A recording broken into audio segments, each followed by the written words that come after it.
বাচ্চারা পুষ্টিকর খাবার খাচ্ছে, মশলা নেই, তেল নেই, সুন্দর খাবার তাদের জন্য আয়োজন করা হচ্ছে, পরিষ্কার রান্নাঘর, এত সুন্দর অ্যারেঞ্জমেন্ট করে বাচ্চাদেরকে খাওয়ানো হচ্ছে, এটা দেখে ভালো লাগে।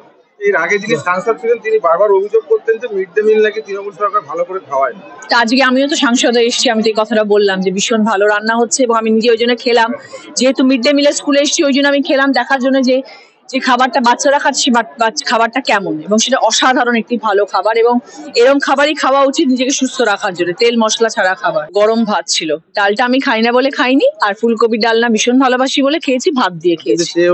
চেয়েও নিয়েছি, ভাত দিচ্ছিল না, ভাবছিলাম আমি তো ডায়েট করি, আমি ভাত চেয়েই নিয়েছি। সেই জন্য ভয় পেয়ে দিলাম যে ডায়েট করে। ওরা জানতো না, আমি তো ভট করে এসেছি না, ওরা জানতো না যে আমি আজকে আসবো। তাহলে বোধহয় একটু মশলা দিয়ে ভালো করে রান্না করতে নাকি। ইনকোয়ারিতে এসেছেন বলে আমরা ভয় পাই না। না, আমি ইনকোয়ারিতে আসিনি, আমি পাইনি, আপনাকে দেখে আনন্দ হয়েছে। আমি বছরের শুরুতে বাচ্চাদের সাথে দেখা করতে এসেছি, মিড ডে মিল বিস্ময় বোধ করেছি। হ্যাঁ। ডাউনলোড করুন এই সময় অ্যাপ iOS ও অ্যান্ড্রয়েডের জন্য।